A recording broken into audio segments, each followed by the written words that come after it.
Y a esta hora se encuentra ya con nosotros el doctor Esteban Ron Castro. Él es experto en Derecho Electoral.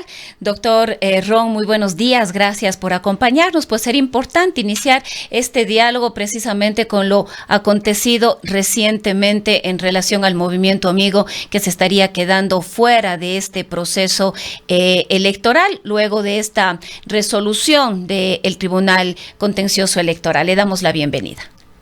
Muy buenos días, Rosana. Gracias por la invitación. Sí, sorpresivo lo de ayer, ¿no? Uh-huh.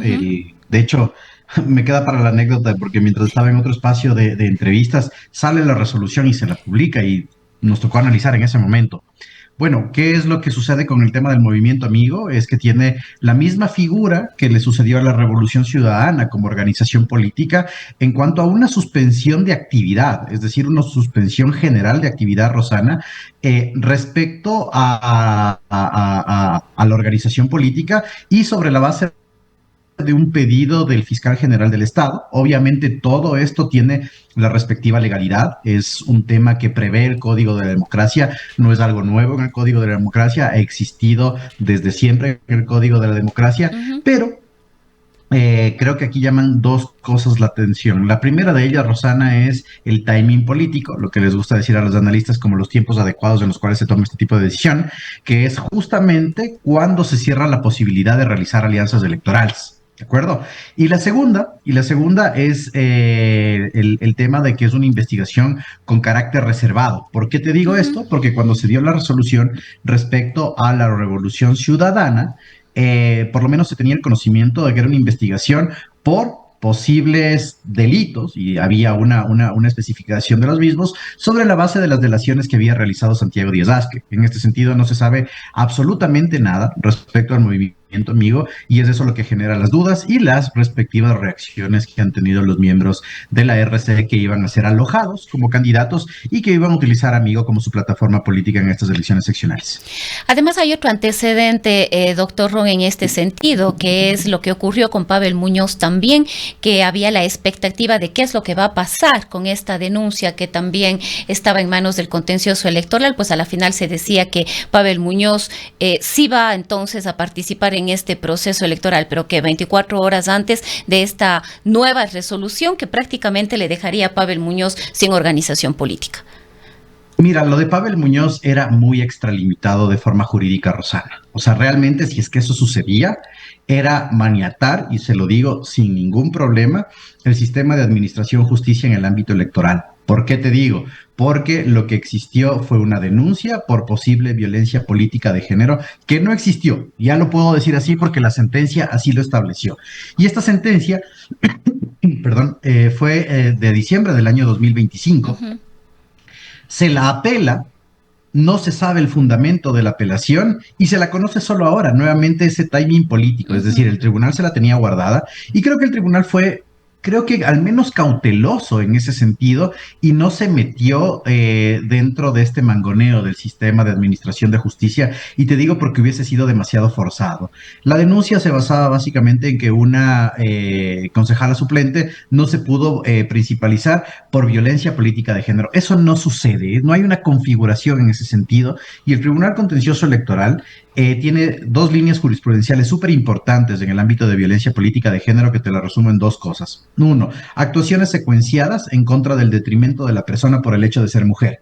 ¿Sí? Y la segunda, violación directa de los derechos, en este caso por el hecho de ser mujer, con actuaciones positivas. En este caso, era una actuación administrativa que no le corresponde pues, al alcalde de Quito Uh-huh. principalizar a una concejala, menos aún cuando las principalizaciones, Rosana, son automáticas. ¿Sí? Así es lo que establece la ley orgánica del servicio público. Entonces, yo creo que al menos ahí los jueces abrieron los ojos y dijeron no. O sea, eso a posterior, cuando cambien los escenarios políticos y demás, les podría haber traído un problema súper grave a estos jueces, y creo que se frenaron en ese sentido. Además, los tiempos para que se utilizaron a efectos de generar esta apelación no eran los adecuados, Rosana. Así que, bueno, en ese caso, Pavel Muñoz no tuvo una sentencia condenatoria revisada en apelación y podía ser candidato. Ahora, Se les abren algunas alternativas a la RC y de hecho te digo una cosa, Rosana, recordaba justo el día de ayer en este espacio de entrevistas, en este foro que tuve, Ujú,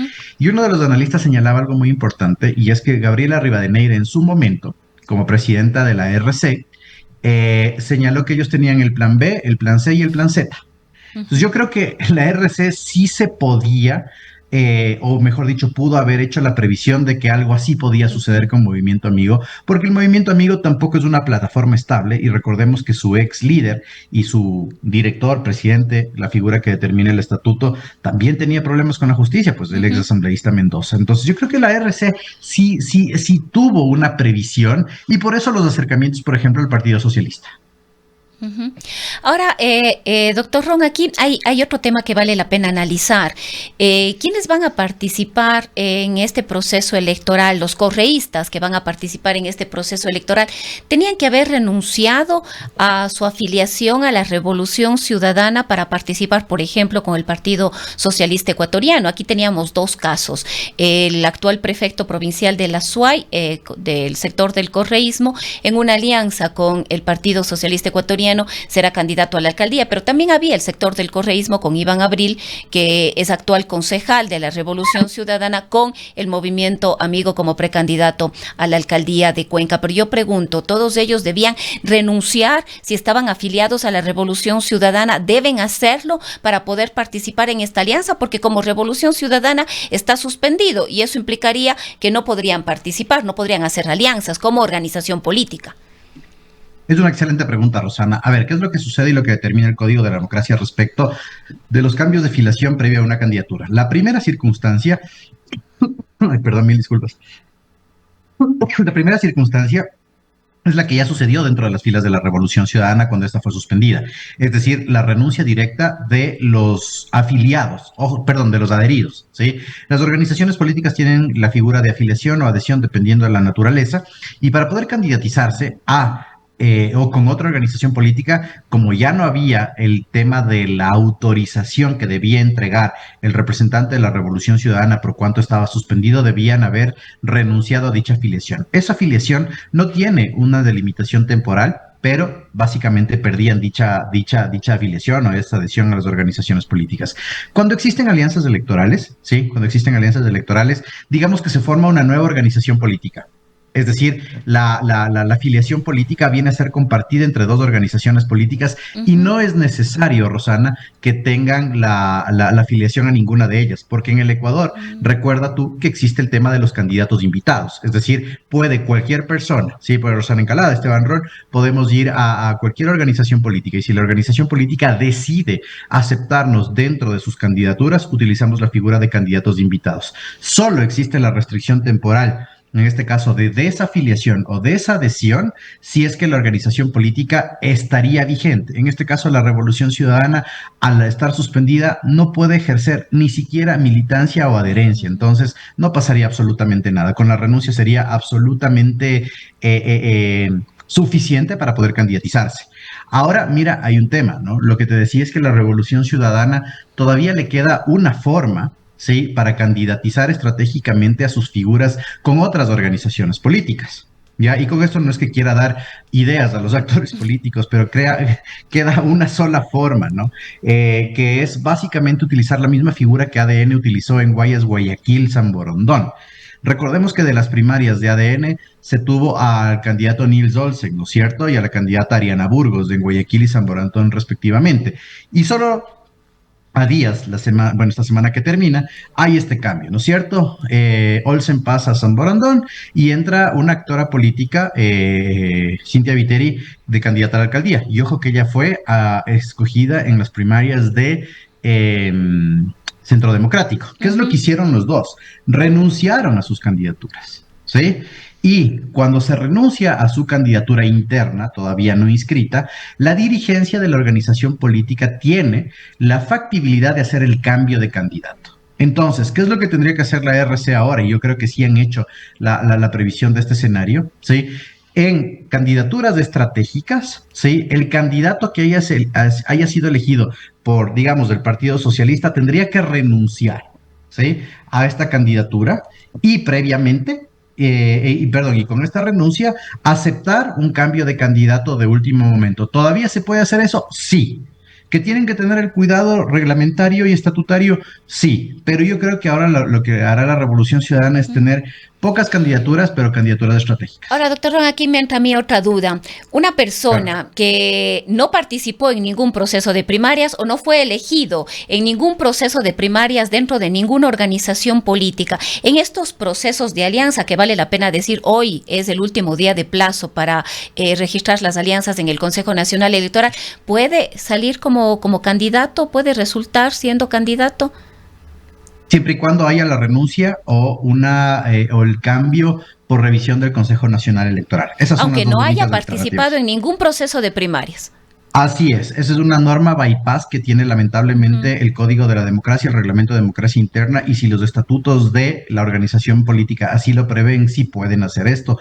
Mira, el ejemplo es clarísimo. Cuando se presentan las listas de candidatos en elecciones seccionales, que son numerosísimas, ¿no es cierto? Hay muchas observaciones por un tema de secuencialidad, por un tema de requisitos, por un tema de inhabilidades. En ese momento el CNE dice, ok, este candidato no cumple los requisitos, le devuelven a la organización política la lista de candidaturas y la candidatura, y la OP tiene 48 horas para hacer el cambio de candidato. ¿Qué elección interna haces ahí? Entonces, en ese sentido, hay una derivación normativa para que la dirigencia sea la que tome la resolución. Lo mismo sucederá con estas candidaturas, digamos que renunciadas. Y claro, en este momento la RC, mejor dicho, amigo, al estar suspendido, no tiene candidaturas. Entonces los candidatos quedan libres, digamos así. ¿Qué es lo que tendría que suceder? Renunciar y con un ejercicio de democracia interna mínima, que en este caso es la decisión de la dirigencia, hacer el cambio de candidato. Todavía existe esa posibilidad. Ahora, como decíamos, hasta el día de hoy es el plazo para las alianzas. Probablemente, como usted mismo manifiesta, la Revolución Ciudadana ya analizó todos sus planes, pero sin registrar una alianza, ya quedando amigo fuera, no podrían participar, exponer sus candidatos, sin registrar una alianza hasta el día de hoy. Claro, la otra alternativa es que se registre una alianza, pero amigo ya no puede hacer alianzas, Claro, Rosana. tendrían que ver otra Amigo, organización. tienen que irse a otra organización política y como te decía, sobre la base de la renuncia, es que no hay una alternativa y no hay una alternativa válida. Hasta hoy se tiene para registrar alianzas, pero la RC y amigo están suspendidas. No Claro, pueden nos tomar ponemos ningún a tipo de pensar, por decisión. ejemplo, las candidaturas del mismo Pavel Muñoz en la ciudad de Quito, de Luisa González y de otros candidatos. Sí, yo te digo, yo de lo que veo en el escenario político, y ayer el foro lo compartía con una persona que es cercana a la RC, y él decía, nosotros sí tenemos un plan Z inclusive, ¿de acuerdo? Ese O sea, plan de Z que sí ya no se me registramos las ocurre. candidaturas, De que registramos, dicen registran, ellos. registran. Sí, y mira, y sí, yo creo que eso va a suceder. Yo creo que van a haber, obviamente, un menor número de candidaturas, Rosana, de la RC, van a ser candidaturas estratégicas donde gane, ¿sí? Y donde puedan generar nichos de oposición de cara a las elecciones y hacer campaña. Además, ojo, que no, es que esta proscripción de organizaciones políticas, mal o bien, sí va a caer dentro de lo que se denomina persecución o acomodo, ¿no? Entonces, creo que van a ser muy estratégicos al momento de realizar estas candidaturas de forma escondida, ¿sí? Porque si no, alguna otra cosa podría suceder. Lo que sí llama muy fuerte la atención es que se está rompiendo el sistema electoral y estándares democráticos como nunca antes. El tema de proscribir actores a conveniencia creo que está desbordando, creo yo, los hilos democráticos del país y la fortaleza, o en este caso el hartazgo que ya tenemos los ecuatorianos respecto de la clase política y de la forma de hacer política se puede exacerbar. Y en este contexto, doctor Ron, ¿qué impactos cree usted que podría tener estas decisiones de última hora o más bien sorpresivas cuando se asume de parte de la ciudadanía que no hay independencia en la justicia electoral ni en el Consejo Nacional Electoral, sino que más bien esto tiene una relación con intereses del oficialismo de Acción Democrática Nacional? Más de una vez se ha dicho, bueno, es que ahora lo que ha querido el gobierno nacional es participar solito en este nuevo proceso electoral, pero ¿qué impacto podría tener en las candidaturas de ADN? Mira, tres cosas sencillas cuando hay un rompimiento de los sistemas electorales, que eso no lo digo yo, lo dice Manuel Alcántara, Flavia Freidenberg, y de hecho esto deviene inclusive de la doctrina soviética, que era el conocimiento, justamente del conocimiento del sistema electoral. Quien conoce el sistema electoral llega a ser presidente. El riesgo que tienen en este caso las candidaturas es que esto es una operación política sin conocimiento. ¿Sí? Los candidatos de ADN no saben, entre comillas, de estas operaciones políticas y pueden caer en errores. Te pongo un ejemplo. Segundo, es clarísimo que estas organizaciones políticas y ADN no tienen figuras, ¿sí?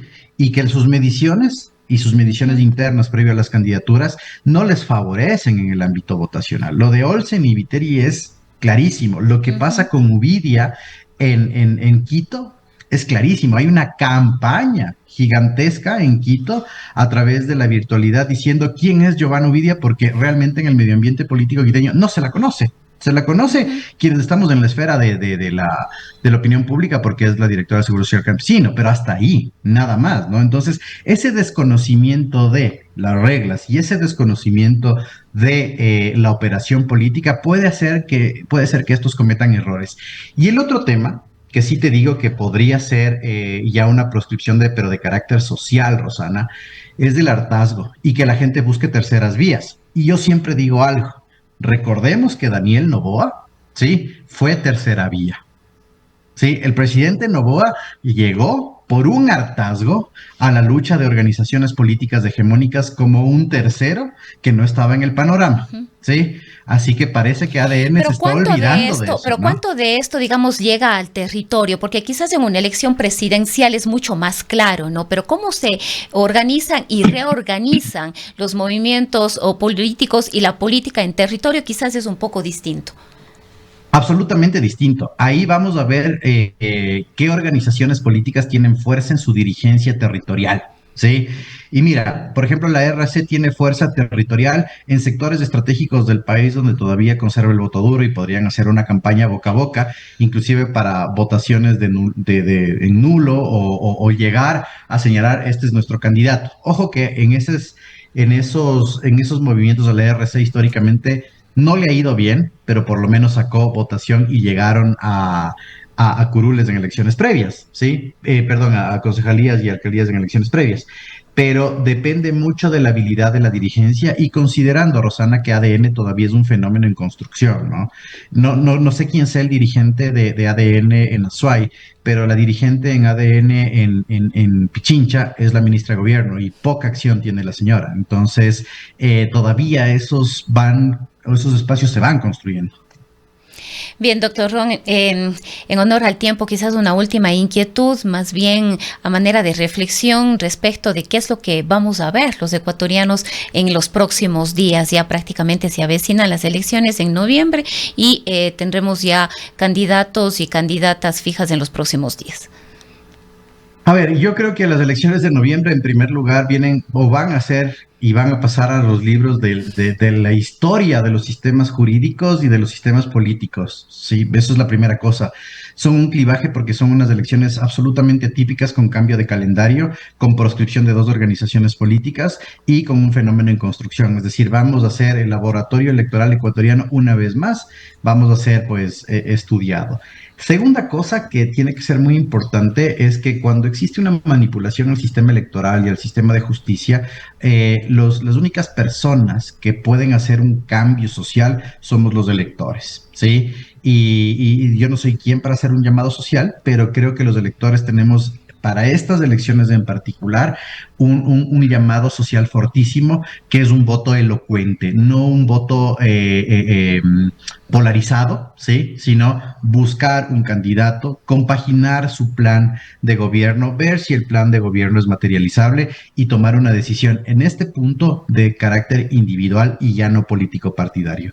Y tercero, para estas elecciones algo que lamentablemente nos toca decir es que cuando las instituciones político-jurídicas empiezan a ser vaciadas, la única recomposición de los sistemas está en los electores para recomponer este tipo de mangoneos. Y te pongo un ejemplo clarísimo, Rosana, lo que pasó con la consulta popular de Noboa cuando la perdió. ¿Sí? Ese baño de realidad que dimos como ecuatorianos históricamente hablando, creo que son las últimas formas de expresión que nos quedan.